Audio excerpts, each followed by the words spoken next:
everybody, my name's Conor McGilligan. This is One Leeds. Welcome back to the latest video. This video, as always, is sponsored by Shop GNO, The Job Match Group, and Match Bingo. Let's get into it. First up, the Job Match Group. Whether you're looking for your next big gig or just browsing, the Job Match Group has niche job sites made just for you. F1, retail, security, and loads more. They're about matching the right person to the right job.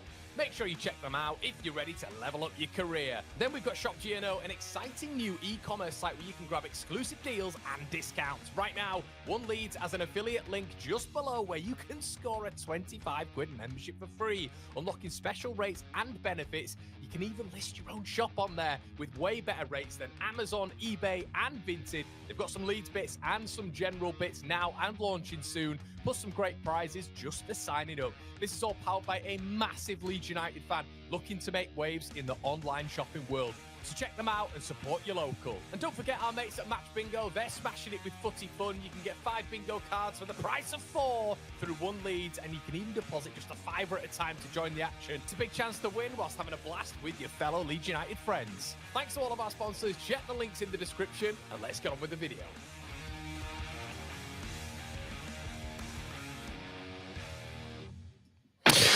Hello, everybody. What's going on in your world? My name is Conor McGilligan. This is One Leeds, and this is the Rumour Mill. What is going on in your world? We're back here to deliver you your daily dose of Leeds United updates. Please, before we start the video, do us a favour.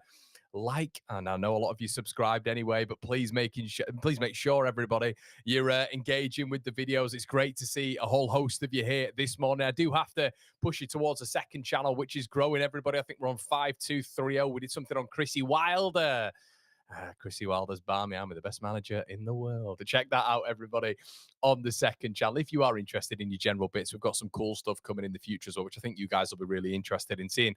A lot of the familiar faces here this morning. Great to see you all. We're going to be going through Rodrigo Muniz. We're going to be speaking about Douglas Luiz. We're going to be speaking about Junior Firpo, Pascal Struijk, potential signing from Brentford as well. We're going to touch on Thomas Frank. We're going to touch on other bits throughout this video as well, everybody. So make sure you stick with me throughout. We've got Emi Buendia, Gus Hamer chat as well. Discussion, discourse, and debate. Normally at the end of the video, but now we're just incrementally putting it throughout the video because I know you guys all enjoy it as well. Morning, lass. How's it going, mate? Morning, Connor lad from Norway again. Hello, my friend. Johnny's in the building. Morning, Con. Rumour is Wilder's.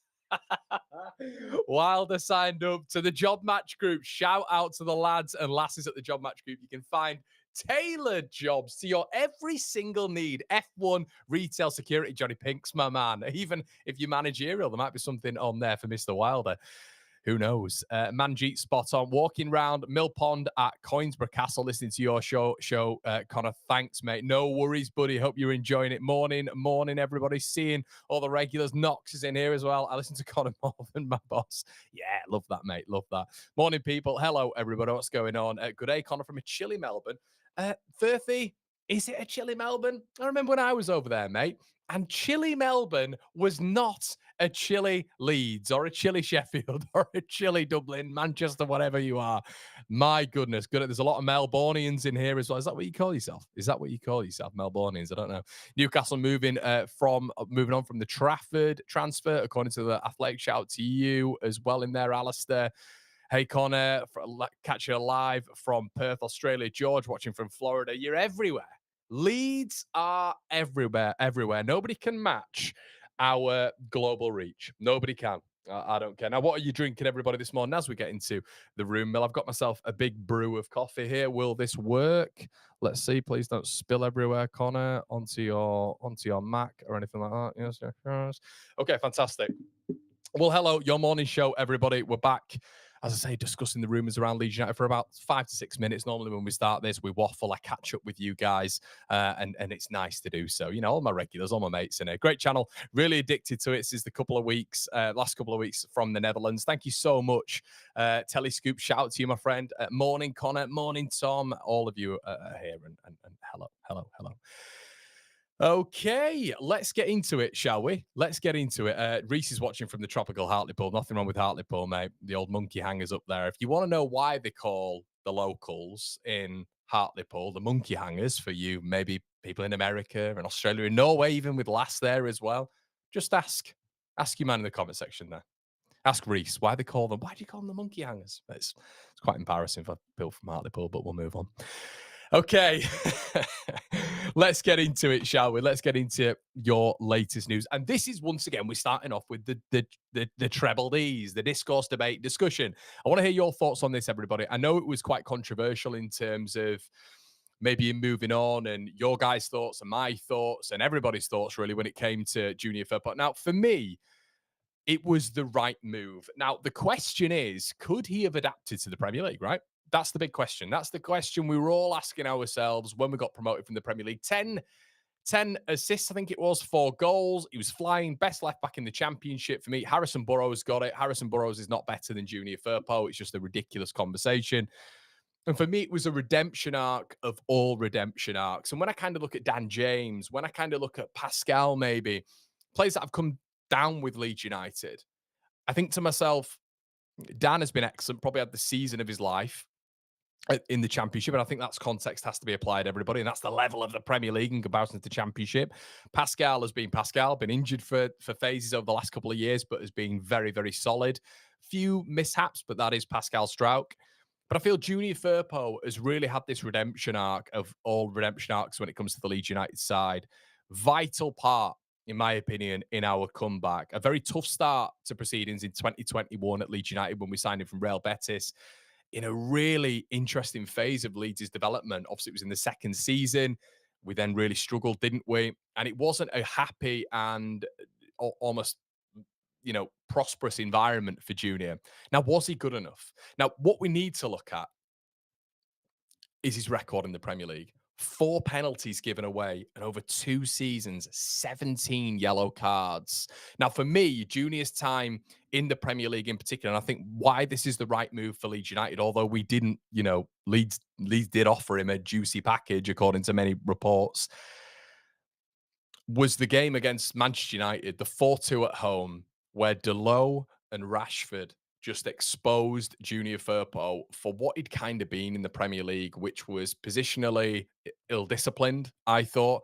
His awareness, his spatial zone of which he was occupying and had to occupy, he had no idea where he was. I don't think his communication with the left-sided player or even the left-sided central midfield player was good enough in terms of covering him and getting forward and been able to really marshal himself going forward, but marshal himself going back as well, which was key. And I think with Junior Firpo, what I realized is in a possession-heavy team who are dominant or who are at least at the top level, you look at your Betis when he was there and who he's going back to, you look at your Barcelonas, I think that's where you see the best of Junior Firpo. I think there was a talented lad there, but I think he lacked discipline and concentration. He had an excellent season this season, but we've mentioned on here when you do the comparative between the leagues, I think the Championship is probably on the same par as the Belgian Pro League. I think it's probably there or thereabouts. Then you've got to go up effectively when we're looking at caliber and quality, probably about 6 or 7 tiers. To the Premier League, I don't think he'd have been able to cope again. I think La Liga is a good move for him. It's obviously possession heavy with Betis. He's going to be playing with some unbelievable players there. Johnny Cardoza, Isco. He's obviously playing under Pellegrini as well. So it's going to be dominant there. Obviously European finalists as well this season. So it's going to be a good system for him. I think the speed of play is a little bit slower in La Liga as well. It's not as physically demanding as the Premier League. So I think it'll suit him really well. And I'm happy he's kind of got that redemption arc now. I'm happy he's been able to spend this time with Leeds in the Championship, get his numbers up and be really prosperous when it comes to that. And I think he's going out on a high. I would have hated for him to come back after he was, let's be honest, he was a bit of a villain at Leeds. We're all thinking, oh God, how I term it with some players who were a little bit of a scare is bomb scare. And we've all had those, and we have in particular, haven't we? But I think the move to Betis, signed a contract until 2028, massive. I think it's a really, really good deal for him. I think it's a good deal for the club. And now Leeds United simply have to go out and get 2 left backs. And that's what we're going to be speaking about a little bit later on in the video. So let me know from what you guys think as well. Joining you from the beach in Zante, Connor, repeating news to my little bro who doesn't care. Silly kid. Shout out to you, Matt. What are you doing over there, mate? Lads already? Can I come? Does this mean someone is lined up already? I've got a feeling someone might be, yeah. Morning, Connor, French spy. Yeah, exactly. If you know, you know. Beginning to think our manager doesn't have the profile to get our targets to some of the big names over the line. We wait and see. Don't get too worried, mate. I do think things are going on in the background. It wouldn't surprise me if things are moving very, very quickly. Playing your boy Mark Rocker, Louis. Just let me set this scene for you, mate. Junior's just bombing on down that left wing. Mark just gets the ball and caresses it into that channel, arcs the ball into that channel. Mr. Rocker, my beating heart, lay rest, plays the ball over. Junior just bombing on down that left hand side, cuts the ball back. And who's arriving? Matteo Joseph. Oh, heaven. Heaven. Let's have a look. Think it's a massive loss, says Rich. Grumpy C says, morning, Connor. First live show in a while. Great content, my friend. Shout out to you, buddy. Thank you so much for that one. Couldn't defend in the champ. Never mind. In my opinion, I thought he was a little bit more aggressive. But I would say his vulnerability was 100%. Was 100% is 1v1 defending in the Premier League, and those ground jewels were very, very worrisome. His discipline was shocking. In 2 seasons, you cannot pick up 17 yellow cards and give 4 penalties away. It was just abhorrently bad. And obviously, he was in a quick transitional system under Jesse, and Bielsa's system was Bielsa's system, man for man, and he really struggled with it. Really, really struggled. I think it was the wrong profile for Leeds anyway. God, that gets me harder than Chinese algebra. One Rail Betis fan channel. Imagine, we'll just get the green lights. Luke Littler. Okay, let's move on, everybody, to the next rumor on the mill, shall we? Rodrigo Muniz now, the big moving part in today's saga. Thomas Frank has moved to Tottenham Hotspur, and we're going to get into a little bit of a few tactical profiles in this video where you might guess from the title that I am slightly worried all of a sudden when it comes to Spurs and their recruitment, how maybe this could affect Leeds United. Rodrigo Muniz is a Thomas Frank player down to a T for me. It's probably the closest he's going to get in terms of a profile to maybe Ivan Toney with a little bit more mobility when you're looking at Rodrigo Muniz. Give Me Sport, Yardbreaker reporting this morning that apparently this is going to, or Yardbacker, I should say, are reporting that Muniz, or a striker, basically is one of Frank's first priorities. They've still got Dom Solanke, but it's a certain profile that we know that Thomas Frank likes when it comes to an attacker. So he fits Frank's style. We're all very aware of this. His hold-up play is strong, very good when it comes to the transitional play, and has been excellent at Fulham. Now, apparently, one of their priorities this window, as of I think it was a couple of days ago now, is going to be Rodrigo Muniz, and that 50 million price tag won't put Spurs off. And that's what you get, everybody. You just find these little incremental levels up. You think Rodrigo Muniz, wow, unbelievable. Let's get it done, Leeds. But then you think, oh no, there are going to be lots of other clubs after him because he's quite a good player.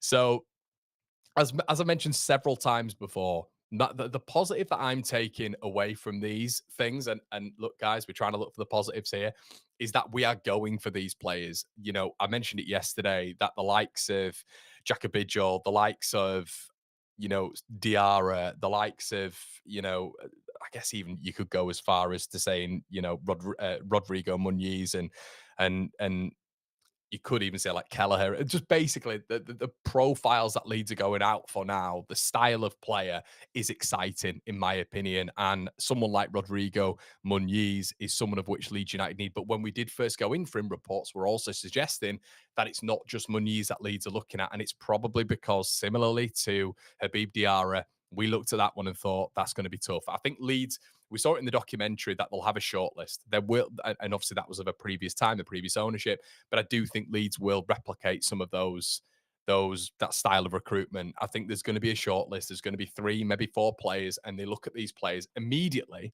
If you think of the Habib Diarra rumors, immediately the same Leeds United reporters, as we know, reported the same thing, of which at pretty much the same time, fed by the club, that he's a effectively an unattainable target, really, when they're looking at it. Obviously, there's the Chelsea group, which Strasbourg are part of. Habib Diarra probably at some stage is going to go to Chelsea.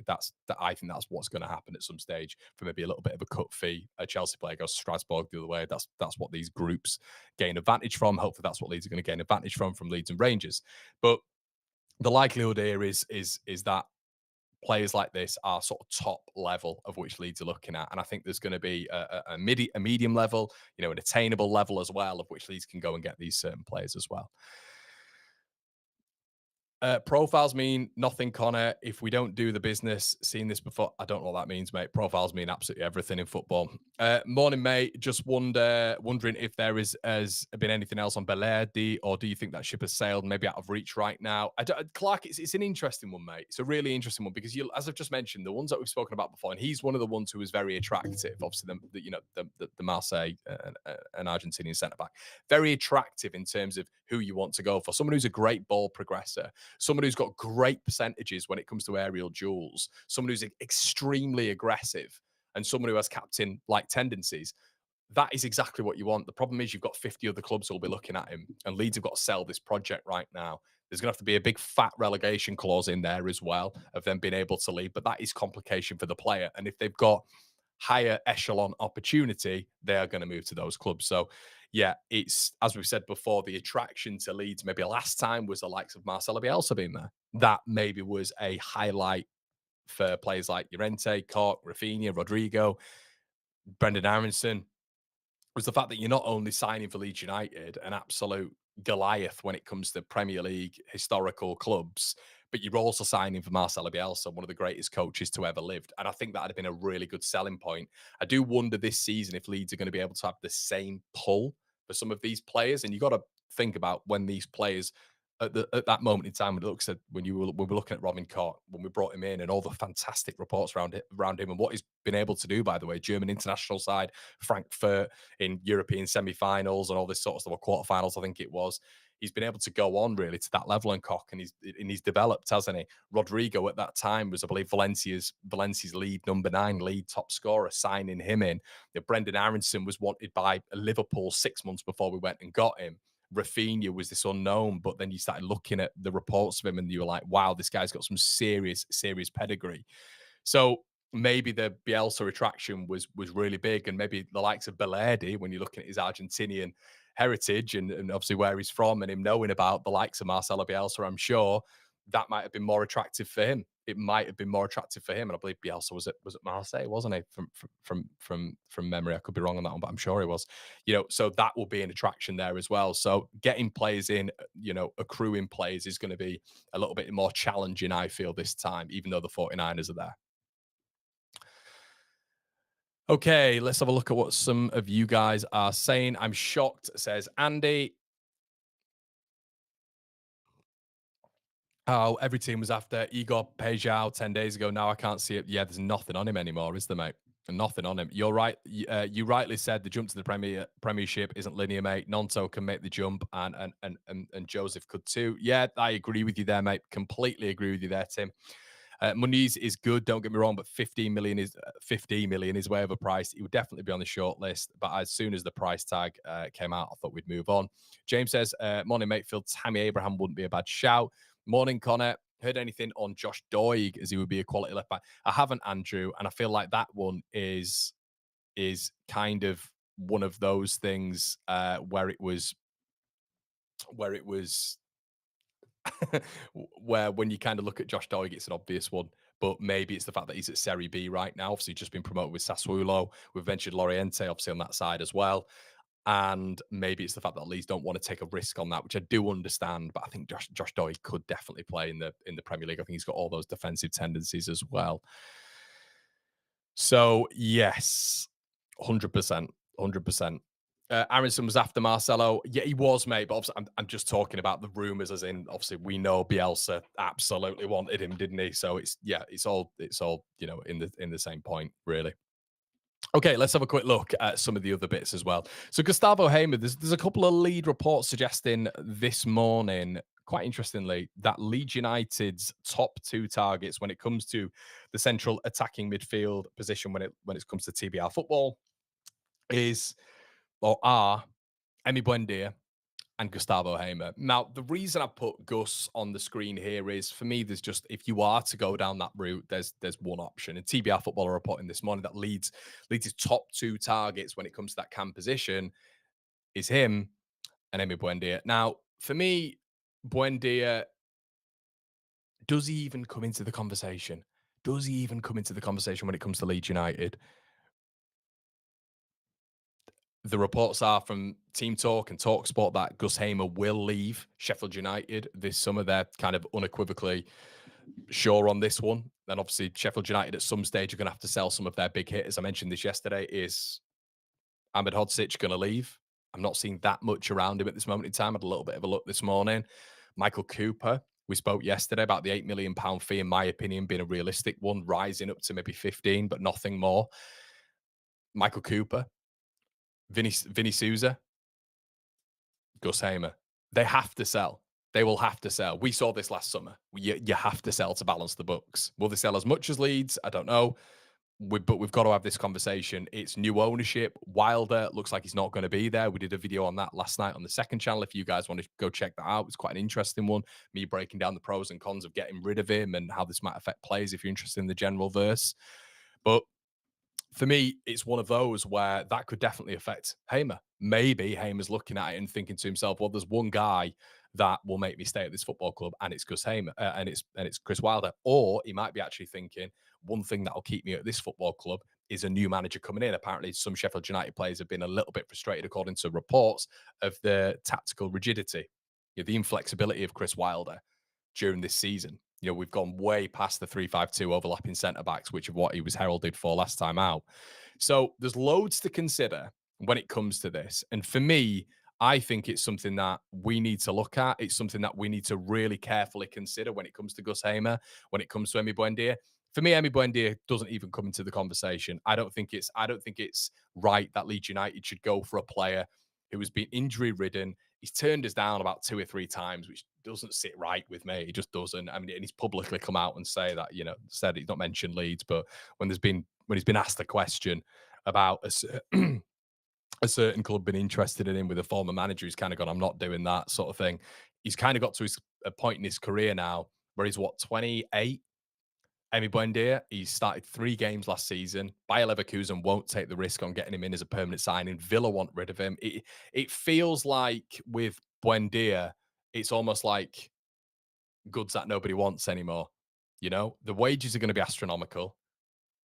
There's no certainty when it comes to fitness. And Gus Hamer, in his last 2 seasons, if we're doing a comparative between the two, and Leeds do have these two as their 2 players of which they're going for, one's played nearly 80 games, the other's played barely 20, 25 games.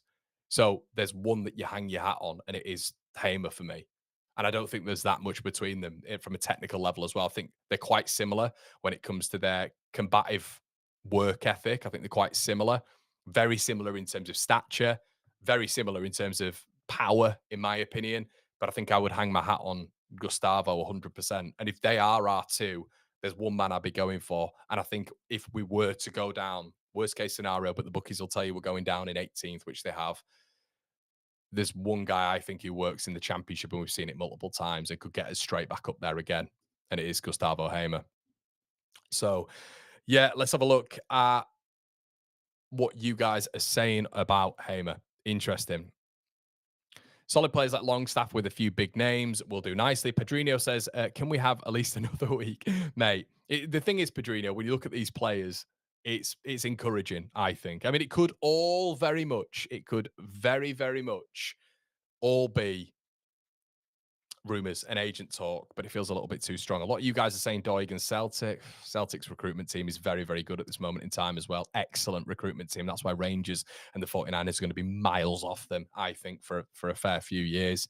So go and look at Celtic's recruitment over the past 5 years. They're an outstandingly good and well-run club. So if they're going for Josh Doig, I kind of rate it, to be honest with you. I saw that, Lewis. I saw that, mate, last night. Somehow I don't think that's going to go in the Jonathan Berghardt sort of package, where I'm just thinking to myself, it'd be lovely, but I don't think it'll happen. Hamer fitness is the issue. He always looks a stone overweight. Very good player, but we need to work on his. I think the lifestyle, Manjeet's a good point there. I think that's true. Colin says hello. Morning, Anthony. How's it going, everybody? Guys, just before we carry on with the video in the room mill as well, these videos do take quite a lot of time every single morning. Just to point you to the amount of numbers we've got in the chat at this moment in time. We have got around about 840 of you, which is fantastic on Friday morning. It'd be fantastic if we could get those 300 likes up to maybe 800 as well. That'd be unbelievable. Thank you so much, everybody, for your consistent support. I always see the regulars and the non-regulars in here as well. Compost says, Hamer's stocky but not fat. His work rate is pretty good and he's certainly not slow. He's also a difference maker, mate. He's got that X factor. He has got that X factor. And maybe when you look at the things that you need in the Premier League in terms of off the ball work, a little bit of versatility in that midfield, if he wants to play on the left, the right, central at points, he's got a lot of that. And I think he works in a Daniel Farke system. I think the big criticism, in my opinion, for Chris Wilder this season is he's just put him wide left consistently. And he's been Championship Player of the Season out left. Put him centrally where he can impact games. So what I always said about Willian Gnonto, put him centrally. Oh, but he can't play centrally. But what? Hold on. Okay, so Gnonto can't play centrally, but Rutter can, who's not effectively a central attacking midfielder anyway. You can see that at Brighton when at points he's been a shadow striker with Danny Welbeck. We've seen Gnonto play there before. We've seen Ramazani occupy a central space for a lot of his substitute appearances, but only Brendan Aronson can do it. The absolute nonsensical chat this season to almost just prove that Farke was right in terms of not putting Ramazani in a central position or Gnonto in a central position for a long period of time, I think was ridiculous. They can obviously do it. If you can get Rutter doing it, if you can get Brendan Aronson doing it, you can get flipping Samu Saiz doing it. If these players can occupy these positions, and a lot of them interlink anyway and overlap and, replace each other throughout a game, there's rotation throughout football matches, they can definitely play in these central spaces. And for me, Haim is a big part of that. Just pushing him wide left decreases his impact. If you put some of your better players in a central attacking position, that means they will influence games much more, especially when you're vertical with your build-up. 100%. 100%. If you don't just consistently occupy the flanks, as we did with Marcelo Bielsa, it was flanks, it was underlaps and overlaps. But if you try build up vertically, which we do with Daniel Farke, you put some of your better players, your better ball distributors, your better press resistant players, your better ball carriers, your better shot players when it comes to shot efficiency in that central space, in that 6, in that 8, in that 10. 100%. In my opinion, anyway. And he's a very good set piece taker as well. Oh, he says people need to watch Hamer play instead of looking at him and just concluding he's overweight. His work rate is excellent. His quality is up there as well. I completely agree, mate. He is big boned. Yeah, definitely. But Sousa's another one as well who, weirdly enough, I look at Vinny Sousa and I think that works because he's just a monster. He's a monster. So, but then it would feel a bit strange, wouldn't it, guys, if we went out there, got Gus Hamer, and then we got Vinny Sousa. I think that would cause a little bit of a meltdown in the Leeds United community. I think there would be a lot of Leeds fans knocked off with that. Why? Because they play for Sheffield United in the Championship. Why?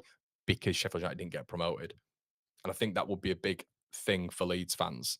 But I kind of look at it and think, profile-wise, they're Premier League players for me, in my opinion. Hey, Richie, how's it going, buddy? Good to see you. Good to see you. Like Hamer a lot. We haven't had that type since Pablo. Yeah. I agree. Right, let's move on. Nathaniel Brown. Now, we spoke a little bit earlier on about Junior Firpo. Now, Nathaniel Brown we spoke about him on the channel before. I think it was either in January or last summer. Now, he's a massive prospect in the German pyramid in the German under 21s. He's played 33 times. He's scored 3 goals for Frankfurt. He's done well this season as well. Now, I'm going to put a little bit of a pin on Nathaniel Brown a little bit. I like him. Okay, he is. If you're not aware of who he is, he's a player of which I think he's going to cost about. He's got 10 million quid down there. He's definitely going to cost more than that, in my opinion. His contract's till 2030. You effectively are going to have to buy him out of that contract for Frankfurt. It feels like we've had our sights set on him for a while when it comes to Brown. Now, what I like about him, attacking fullback, versatility, is effectively a left winger. Okay, problem for me is that big fat age. Good age, bad age. 21 years of age. A lot of potential, upward trajectory. I would maybe question when I've seen Nathaniel Brown, and if you haven't seen him, you can go check him out. Over committed in the tackle. And I think sometimes within this season, when he's been over committed in the tackle, players have been able to bypass him quite a bit. 1v1s, not convinced either. Now, I see him as a long-term project. Could someone like Nathaniel Brown come in as a second option for Leeds? The big context. Let's talk about the context. When we're talking about a lot of these players that we've been linked with, we've heard Johnny, we've heard a few of the lads in here just talk about Belletti, Pejao, Bijol, even or Biol, who looks like he's going to be Leeds' first signing. When we talk about these sort of players, they're not going to have been context-wise in the position that Leeds are going to be in this season, facing an insane level of quality, power, technical efficiency at the top level of football in general, week in, week out. We are going to be the bottom barrel in the Premier League. Okay. A trophy would be Leeds finishing 17th. And we're all very aware of that. Let me just check something, guys. I'm just checking. This can't be right. We haven't been going for an hour, have we? We haven't been going for an hour. Am I going mad? We have not, have we? My platform. I'm going to get back to it. Don't worry. I'm just checking how long we've been going. Let me just check YouTube. Because this is I think my thing has refreshed weirdly. How long have we been going for here? We've been going for. Let us know, chat. My thing's just completely. I'm on 374 likes. Come on, people. Let's get that up. Let's get that up. But no, for some reason, my thing's gone. Anyway, we'll get back onto my point. I'm tangenting. Okay, so we're going to be facing a heck of a lot when it comes to teams actually going at Leeds United and displaying that level of quality that we've not seen before. But it's the physicality, the athleticism as well. So these players coming in like Nathaniel Brown, we've spoken about you, Gus Hamer, who has experience in doing this before, and I think this is why it could work for Hamer at Leeds United. 10 goal contributions in the Premier League in that Sheffield United side. In that Sheffield United side who conceded 104 goals, got battered every single week. That is a good contribution from Gus Hamer. So I can kind of understand why we go for that. But Nathaniel Brown, lack of experience. You look at your goalkeepers, okay? Finn Dharma, who we've spoken about before. Petrovic, who we've spoken about before. They are going to be facing a level of quality and a level of efficiency when we're talking about Petrovic, shots on goal, that they won't have experienced before. So this is the context that we need to apply to these players as well. And this will be the formulaic conversation that is going on behind the scenes at Leeds United. So you've got to look at the real data behind all of these players and the personalities. When you're looking at Jacobiol, when you're looking at Nathaniel Brown, when you're looking at Petrovic, when you're looking at Rodrigo Muniz, it's all very well and good playing in a dominant side in that division, or even a mid-level side in that division. Can you deal with it? And you've got to look at the quantitative and qualitative approach here at the bottom barrel of the Premier League when you are going to be fighting for your lives every single week. And every minute matters. Every game matters. This is the massive context when it comes to bringing these players in, because it's all right looking at Leonardo Belletti. It's all right looking at Igor Pejao. This is quality, but can they come in and hit the ground running? Do they know what they're coming up against? Now, I would be going out for these players, of course, because I think quality overrides everything when it comes to the Premier League, and these X-factor moments are massive. But when we're talking about centre-backs, when we're talking about goalkeepers, when we're talking about players in that defensive phase of play, those defensive actions, it's arguably more important because focus, concentration is absolutely key. And being able to focus and concentrate and use those 1v1 duels against some of the best players in the world is massive. The X factor going forward for Leeds United, I think some of the names that we've banded around are pretty obvious when it comes to Muniz, when it comes to Pejao, but the context can be applied to them as well. But they've shown that they can put the ball in the back of the net at the top level. The defenders and the midfielders, the defensive midfielders, those components and the goalkeeper are huge, are absolutely huge, in my opinion. So let us know what you think in the comment section below. Morning, mate. Just joined now. How's it going? Stream started at 44 minutes. Right. Cheers, guys. It says on my stream that I've been going for an hour and 20 minutes. I definitely haven't. Okay. Let's have a look. Watched a bit of Brown last night. Looked okay. He does. Yeah, he does feel he's a bit of a young Firpo. But do we need that? Do we need that? Do we almost need to replicate Junior Firpo's attributes, but as a second left back?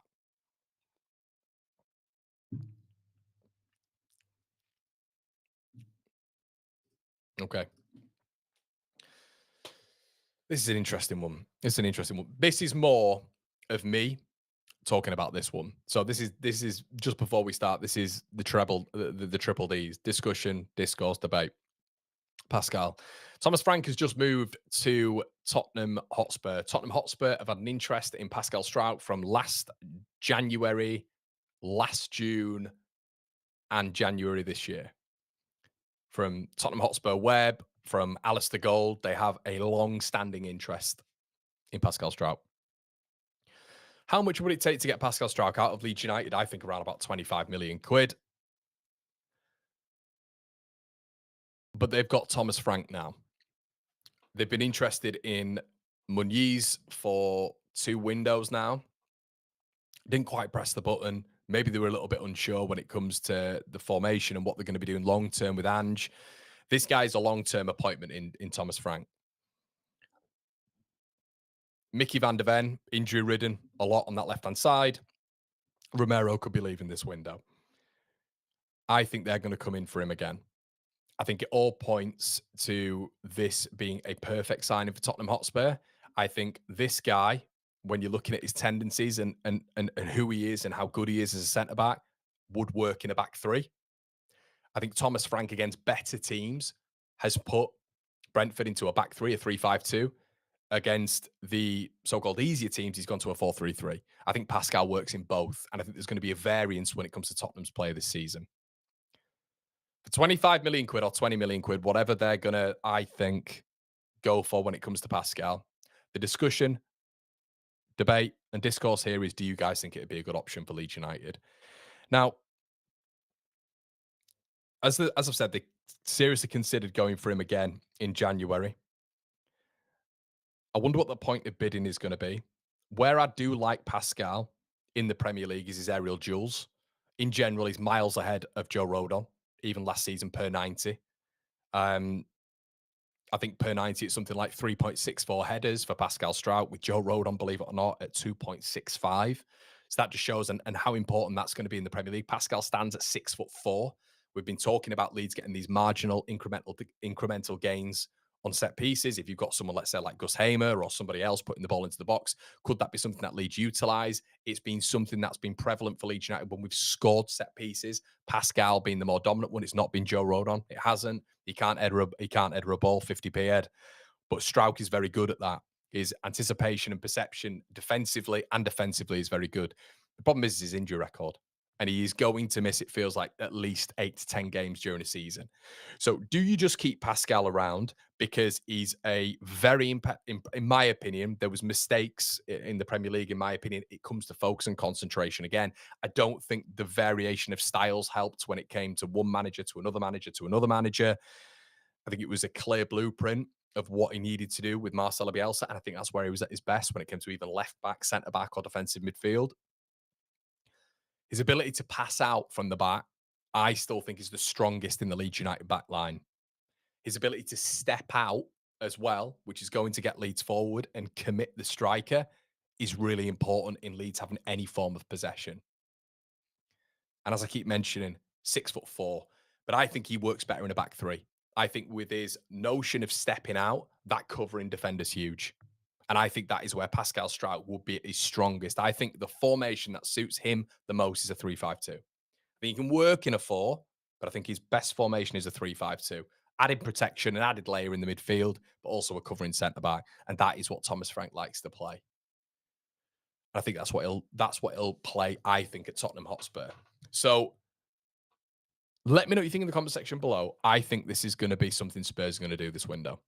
That's just my thoughts. I think that. And what would you do when it comes to Pascal? Sell him.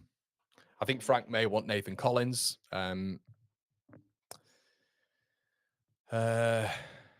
Let's have a look. With Verba, definitely go in and DeBayo as backup. Surely we need 2 or 3 centre backs. I agree. Keep. I would keep the big sexy pirate, sell Pascal, use 25 million to invest in other profiles. Rodon can't head a ball, 50p head. No, keep Pascal at all costs. Mark says with his continuous injury problems, 25 million would be a great deal for us. It's okay selling Struijk, but who do you bring in to replace him?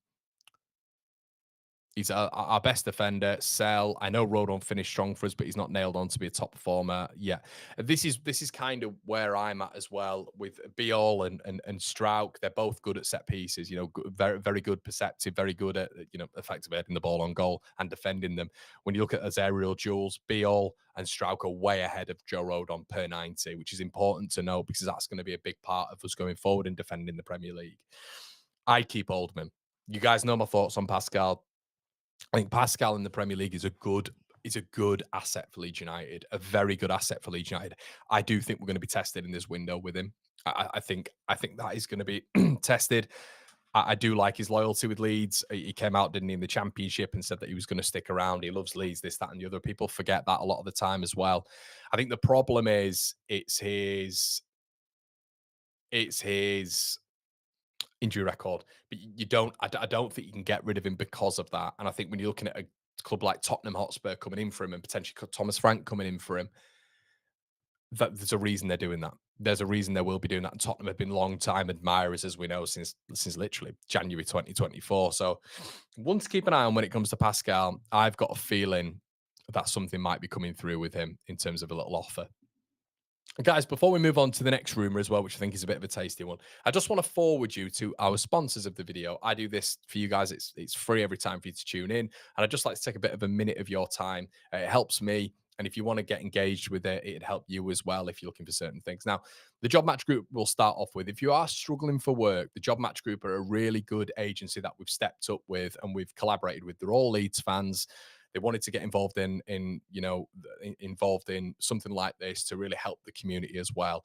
They're brand new in the scene. They have tailored job sites to every one of your needs, which is so unique. You go on the Job Match Group and then there's F1, there's security, there's retail, there's loads of other sites, and you basically get sent to all these sites and there's jobs on there. And it's really interesting. I wish when I was a kid, I had the availability to do this ahead of Monster and Indeed, which is really difficult, I feel, when you're kind of trying to get through the mold of jobs. It's really difficult. So check those guys out, everybody, in the link in the description below. You've also got Shop GNO as well, an e-commerce site with 5% cheaper rates than Vinted, eBay, and Amazon. You can list your shops on there if you'd like to do that. There's bits on there which you can buy as well. I mentioned to you guys that I bought some holiday bits on there as well. Massive value. You also get a 25 quid free membership if you sign up with our affiliate link in there. So do that, everybody. That's only via One Leeds. You get that link and it sets you up for rewards, bonuses, gifts, and all that sort of good stuff as well. So do consider having a look on, having listened to our sponsors. We're all sponsored by Match Bingo. They're getting involved in the club championships throughout that period as well. And the internationals get involved through One Leeds. You get 5 cards for the price of 4. The deposit has decreased to £5 now. It used to be £10 as well. And it's a good interactive little game with your family and friends as well. So, and that's what we're going to be partnering with as well in the new season in the Premier League. Okay, let's move on, shall we, everybody? Let's have a look at this guy. Now, this is quite a mad one. This is a mad one. And we're going to be discussing this and we're going to be getting into exactly what the hell's happening here. So Douglas Luiz's representatives have offered him to Leeds United, according to Team Talk, TBR, the 72 this morning. Now, this is really interesting. Now, once again, the context has to be who we are as a club going into the Premier League in terms of what we're going to be coming up against. In terms of Douglas Luiz has been part of an Aston Villa side before who've had to really set up well defensively. But there are a few problems, in my opinion, with him. He's gone to Juventus. It's not been great for him out there. He's actively said that he wants to leave, but he does fit the 30 million price tag of which Leeds have said they're going to spend on a midfielder, right?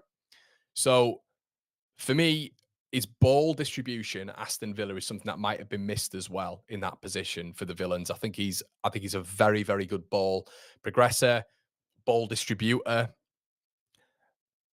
I think the problem with someone like him would be Leeds' style. And if this is true, if the representatives have already met with Leeds and he's been offered, that's the key word, offered, I think the positives are his quality and his composure.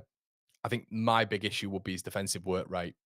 I think my worry as well under Daniel Farke is the energy that is needed in the Premier League for Leeds United.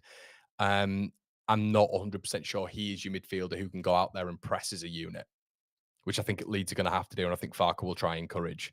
Now, if you're to give me another name of which I would probably look at, it would be who's on the market. Very similar.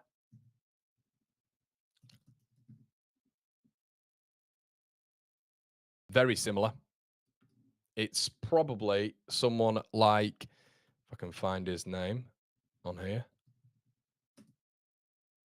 Oh, we're not going to find it. But if you guys don't know, it's Yusuf Fofana, okay, at Aston Villa, at, um, at AC Milan. Now, someone like Yusuf Fofana, very similar profile, same price, but is more of a ball winner, would work in a highly energetic pressing midfield, is a good ball carrier, once again, a good distributor, has a lot of energy about him, can put himself about. Okay. Now, Napoli are apparently interested in him. There's a couple of Serie A clubs interested in him. He's obviously at AC Milan right now. Apparently, they're looking to get him off the books. 30 million euros. So for me, that is someone who I'd rather go in for. Someone who fits into our principles in the midfield a lot more. Someone who's good at vertical passing, someone who's strong, and someone who's ever present in that midfield and very combative. I'd be worried about Douglas Luiz getting across the pitch, to be honest with you, consistently in the type of system that we want. But 30 million quid. So once again, good age. Good age. But yeah, interesting. Interesting to look at. A big question, Connor. Is Ampadu good enough to start in the Prem, or do we need a monster in the midfield? Well, some would say Douglas Luiz would be a step up on him, mate. Some would say that. I wouldn't. Keep Pascal. We need to see what he brings in that position, and also relationships he has with Rode and Ethan. This is a hard one. I think he's a good player and can step up. All depends on the fee you could get, really. I think you could buy a fantastic centre back for 20 to 25 million quid. I guess when you're looking at BL, when he's 15 million quid. No way we get 25 million for Struijk if BL is 15. I would disagree with that. I think when you look at Pascal's experience in the Premier League as well, that's a big tick point for him. Hello, Connor. Pascal is one of our best defenders, but injury prone. If we did sell him for 25, we still need to replace him. How much would that cost? It's a very good question. Very, very good question. Ryan says, Ryan, thank you so much for your donation, my friend. Really appreciate that, buddy. Thank you. Really, all of it goes into the run of the channel, mate. So, yeah, thank you, buddy. Followed for years now. Sorry, it's taken long to show some support. Don't worry about it, mate. Never comment, but your content has always been top class. Remember you from TGS as well. Good to see you smashing it, mate. What's you in my year? Were you in my year? Lower year? Let me know, mate. Let me know. Don't tell them about me, mate. Don't tell them how fantastic I was at school. Do you know what I mean? Oh, you can tell them that, actually, to be fair, mate. Shout out to you, Bo. Good morning, everybody. Here he is, the main man in the building. How you going, Daz? Yes, but great to see a lot of the interesting discussion here when it comes to Douglas Luiz. Yeah, I'm not sure. Okay, this one's got me a bit excited. Yehor Yarmolyuk. Really surprised when I read this morning. It was out last night. I think the YEP actually reported on it. Brentford midfielder can play in the 6, 8, 10. Completely versatile across all positions. We were speaking about Douglas Luiz just a second ago. What were the issues? Him getting about the pitch, him being a high presser, him having that energy and endeavour off the ball. This guy is a monster. I believe he cost Brentford 1.7 million quid. 1.7 million quid, and now he's valued at 20 million quid and above. Okay. Leeds being linked with him once again excites me. Fantastic, again, style of play that we're linked with. Massive encouragement there. 35 Premier League appearances last season. Brentford apparently would accept a decent fee for him. So 25 million quid is the fee that's been banded around. He's an absolute pressing machine. He's a pressing machine. I think when he's required to defend, he's excellent in being able to shield that defense, gets about that pitch, just that little zone very, very well. And I think players like this are essential for survival. Good sell-on clause, sell-on fee as well if Leeds need to flip him at some stage. You know, as I say, 25 million quid. I think he ticks Farke's boxes way more than someone like a Douglas Luiz. And what I've got down on my notes here, and I think this makes absolutely perfect sense, it's function over flair. I think you've got flair players in that side. You've got the technical components going a little bit further forward. Someone like Yarmoluik, for me, is someone who ticks that box of function over flair. This is what we did. Now, there's apparently a lot of clubs in for him, Atalanta, Napoli, etc., which is going to happen, which I don't have on my little graphic there. But this is a player with contracts till 31. So look, Brentford no. And Brentford's recruitment's always good. That's why when you're picking a player from them, you always kind of know he'll hopefully be able to transition and work quite nicely. Massive fan of it. Massive fan of someone like him, Yarmoluik coming in. And if Leeds had spent that sort of money on a player, I'd be more than happy with us doing it on someone like him. I really would. I think, as I say, that function over flair this season is huge, especially when you're dotting that team round with those flair players, but they've got to have those components.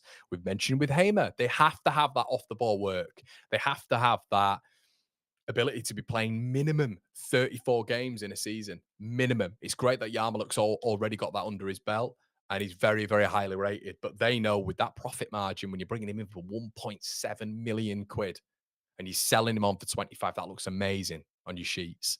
So that'd be a huge tick for Brentford. They're going to try to get the most money out of him. This is what I want Leeds to do, man. This is what I want Leeds to do.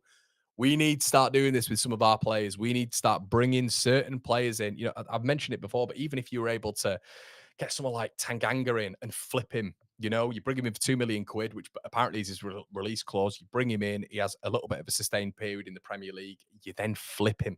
You flip him as a rotation option for 10, 12 million quid. This is an extreme example with Yarmoluik, an extreme example. So when you're looking at someone like Matteo, I keep mentioning this with Matteo Joseph. Football's not linear. Keep saying this. I'm blue in the face. Football's not linear. Someone like Matteo Joseph, for me, should go out on loan. Should have a really good season with Real Betis. We bring him back, and then you're looking at a fee for Matteo Joseph. Matteo Joseph, if he goes for 6.75 million quid, I'm trying to make this almost like a bit of a composed rumor mill all the time now, where I don't try, you know, when I don't get cut into the emotional side of Leeds United, but I'm kind of getting there a little bit when it comes to Matteo. And if it is 6.75 million quid and Graham Bailey was reporting 8.5 million quid, that is nonsensical. That is a ridiculous deal, in my opinion, for Leeds United. I think you loan him out, get a decent fee, a decent loan fee. He comes back. Maybe he's done really well at Betis, acclimatized. You look at his last year or two when he's physically built up. He's been absolutely diligent when it comes to the off the work stuff, of which he's commented on. The players and managers around him have commented on that when it comes to the Spanish circuit as well. 8 goals in 11 games for the under-21s, and people can just dismiss that because of their agenda. That's absolutely fine. And unfortunately, that's what it is with Matteo when it comes to people just dismissing him. It is agenda-based for whatever reason.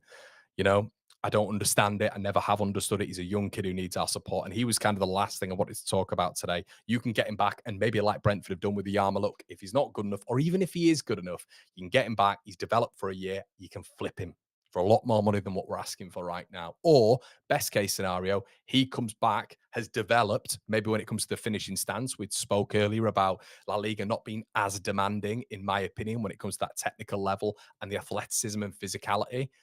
Spain would not be trying to morph him into a number 9 position, which they've spoken about, which there are several reports out there which you can go and search on when it comes to Matteo Joseph, if he's a bad player. European finalists wouldn't be looking at him as a starter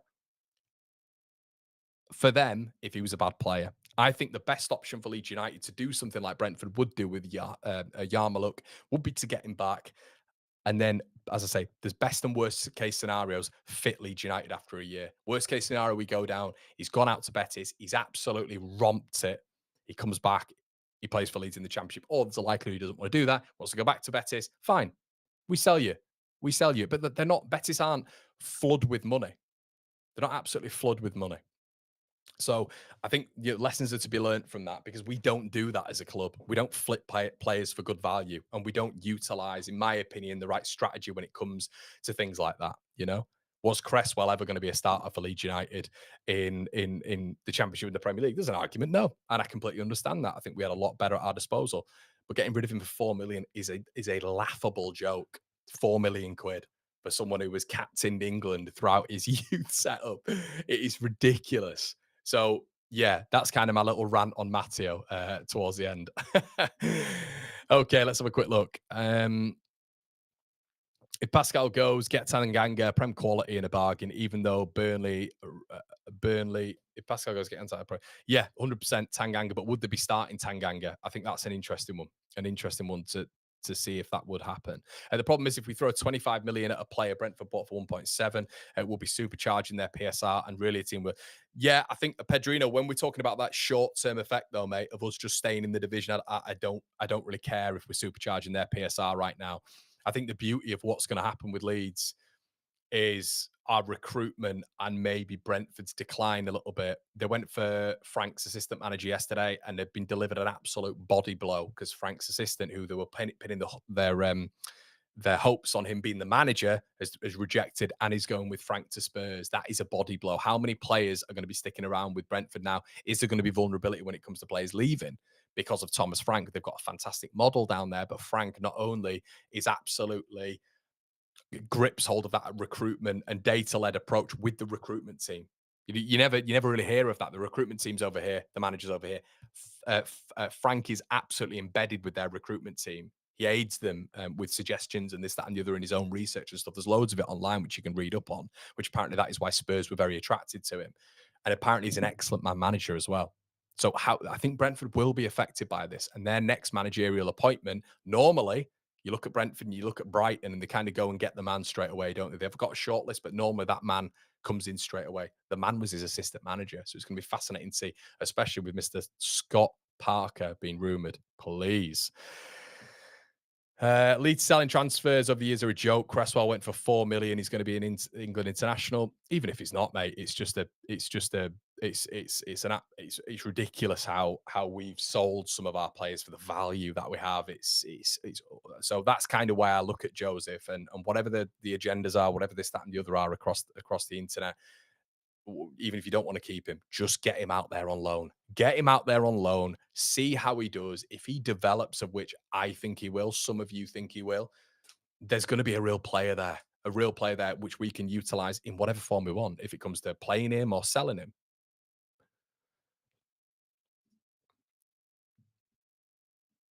Brentford are a team that have identified replacement for all positions, including the manager. They're expecting people to move on. Correct, Mr. P, but the first identification hasn't worked.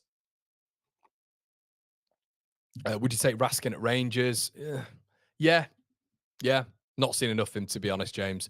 Surely there's something to be said that's important to keep as many of our starters as possible, to keep the synergy and have players around them. Struijk surely should be a starter for that position. It's an interesting conversation, mate. It's an interesting conversation. Graham says, if we sell Joseph, it's a catastrophe. Yeah. I think we just need to be really clever with it. We need to be clever with it and not almost reactionary to a bid. You can't be offered 10 million quid and then be offered 10 million quid again, effectively, which is what's happening now. Betty's offered 10 million euros, and then we're going to be offered 10 million euros again, in my opinion, and just accept it. I just don't think we should do that. I think it's a silly, silly move by Leeds. But yeah, that's just my opinion, and I've been wrong plenty of times before. Okay. Boy in the bandana. Oh, we saw this yesterday, didn't we, mate? Cheers for that. Just seeing that's just come up.